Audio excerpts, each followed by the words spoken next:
William Walmsley was born in Stockport in 1891, into a family whose livelihood came from a prosperous coal merchant business. His father, Thomas, expected him to follow the family trade in coal transportation, and William even spent some of his early working years learning how to build coal wagons. However, the outbreak of World War I in 1914 profoundly altered his trajectory. When war was declared, Walmsley promptly enlisted in the Cheshire Yeomanry Regiment. He served primarily in France, where he sustained a leg injury. Despite this setback, he rose through the ranks, becoming a sergeant by war's end. Following this, and being demobbed, Walmsley came back to Stockport and settled once more at the family home, Fairhaven, on Flowery Road. It was here that he purchased a surplus War Department Triumph motorcycle, which became a catalyst for his next endeavour. Once Walmsley got his ex-military Triumph, he began refurbishing it for personal use. Neighbours and friends, impressed by his skill, asked him to repair or modify their bikes as well. Feeling dissatisfied with the tall and bulky sidecars sold at the time, he decided to make his own. Drawing on his knack for woodworking and metalwork, he fashioned an ash frame and installed aluminum panels onto a Watsonian sidecar chassis. This gave birth to a streamlined octagonal bullet-shaped design, which he famously nicknamed Ot-as-Ell. By early 1920, Walmsley's new sidecar was on the road. Its futuristic look and compact form quickly garnered attention. Friends started placing orders for duplicates, effectively nudging Walmsley toward an informal manufacturing setup, even though at first he viewed it as more of a hobby than a business. With growing demand, Walmsley teamed up with his brother-in-law Fred Gibson and a small group of local helpers. They worked out of two spaces, the garage attached to his parents' house and a lock-up near the Bamford Arms Hotel. His sister, Winifred, married to Fred Gibson, handled the trimming and upholstery work. Walmsley's personal prototype sidecar remained unregistered until January 1921, when he finally made it road legal.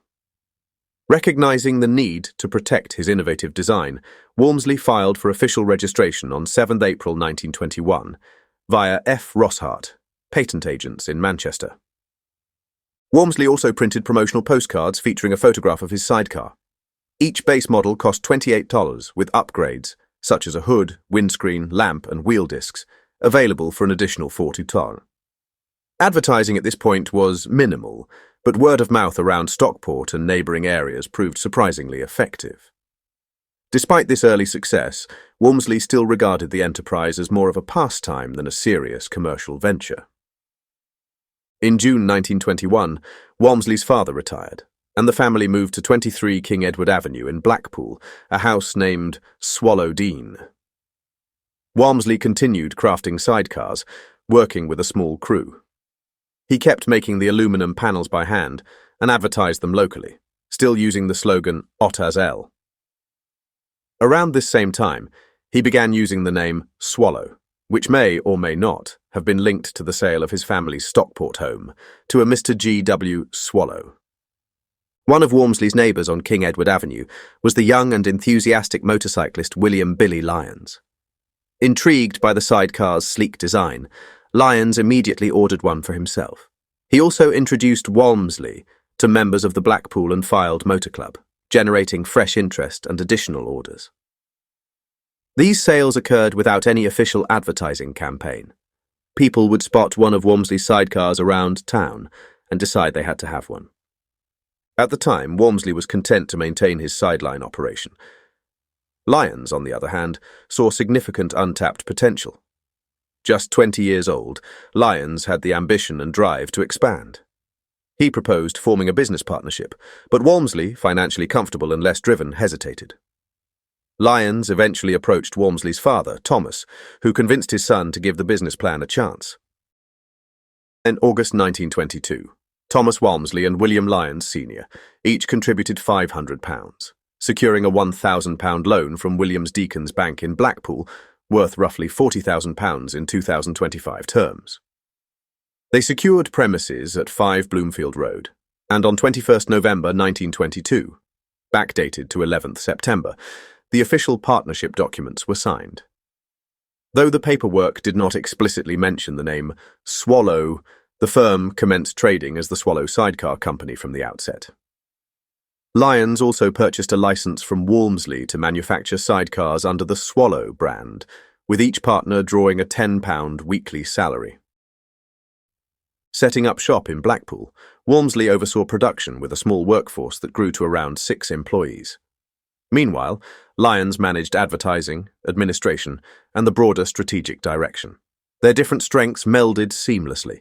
Walmsley's mechanical knowledge ensured consistent quality, while Lyons's promotional efforts drove demand.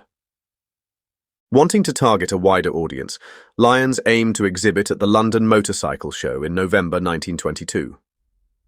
By the time he inquired about space, the deadline had passed, and organisers declared it fully booked. Undeterred, Lyons persisted, finally obtaining a small stand after a late cancellation. Walmsley and Lyons rode their newly purchased Brough Superior SS80 motorcycles, each fitted with a Swallow sidecar, all the way from Blackpool to London. The show proved a success, validating Lyons's push for broader exposure. The inaugural Model 1, with its octagonal shape, remained a customer favourite. Over the next 2 years, additional variants appeared, including a long-tailed 5-sided Model 4 and the Model 6, nicknamed the Scrapper, which had a lozenge profile. Precise details of each design's contributor are murky, but it's likely that Walmsley and Lyons collaborated closely.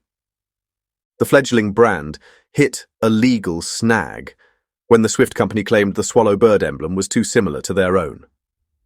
To resolve this, Walmsley and Lyons withdrew their 1922 catalogue, which had printing issues anyway, and had the bird graphic redesigned.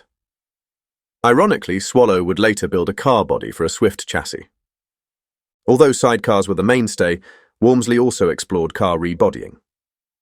Fred Gibson sent him the charred skeleton of an Austro-Daimler, which Swallow staff rebuilt at Bloomfield Road. The engine was repaired by Arthur Whitaker, who would eventually become deputy chairman at Jaguar.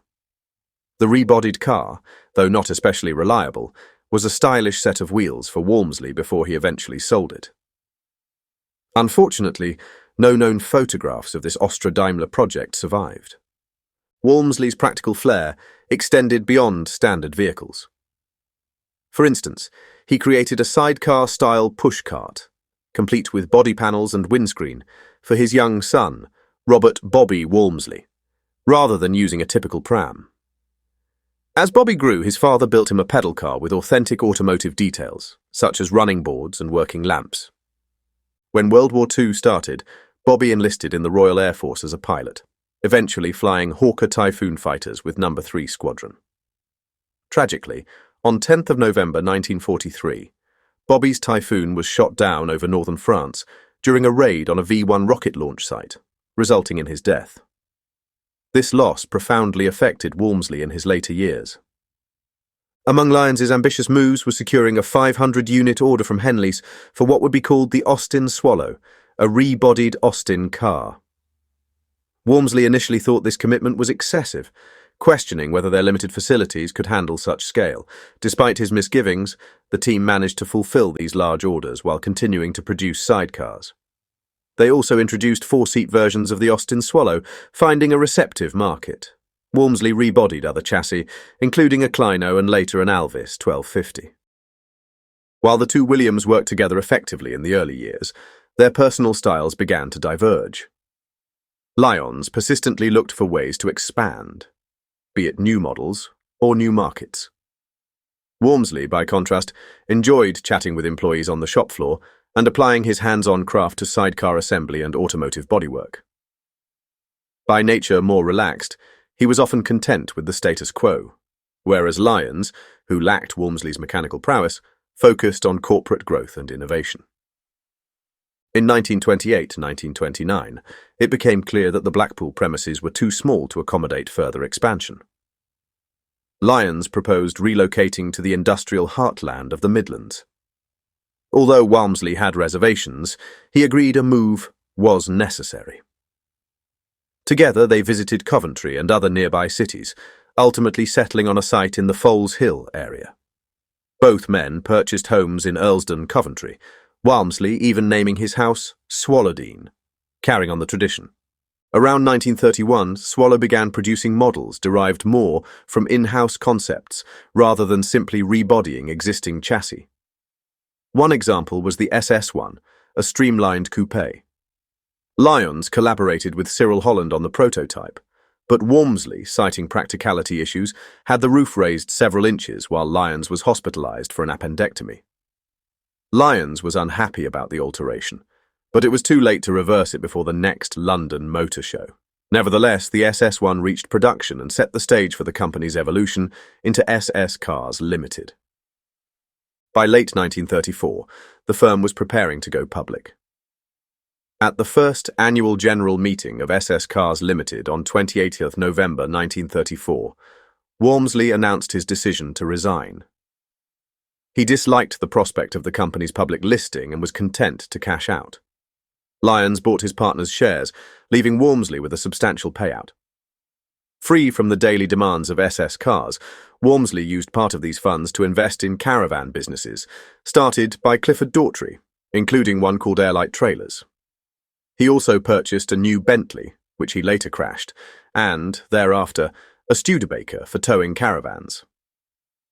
Although Daughtry's ventures never found large-scale success, Walmsley remained loosely involved.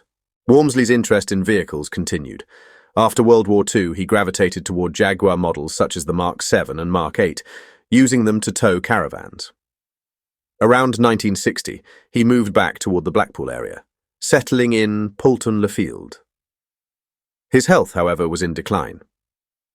On the 4th of July 1960, just shy of his 69th birthday, William Walmsley passed away. Though William Lyons did not attend the funeral, Jaguar Cars sent representatives and a wreath, acknowledging Walmsley's crucial role in the company's origins. Despite being overshadowed by William Lyons's later achievements with the Jaguar marque, William Walmsley deserves recognition for his vital early contributions. His sidecar design, both elegant and practical, initially drew attention to the fledgling Swallow Sidecar Company, which he co-founded. Even though their approaches to business differed, Walmsley's hands-on skill complemented Lyons's marketing flair. Without Walmsley's innovation and craftsmanship, the celebrated automotive lineage culminating in Jaguar might never have begun. In summary, William Walmsley's story is one of a talented craftsman who transformed a wartime surplus motorcycle into a stylish sidecar, thereby sparking a venture that evolved into one of the world's most admired car manufacturers. His steady partnership with William Lyons during those foundational years laid the bedrock for future successes, firmly establishing Walmsley's legacy in automotive history.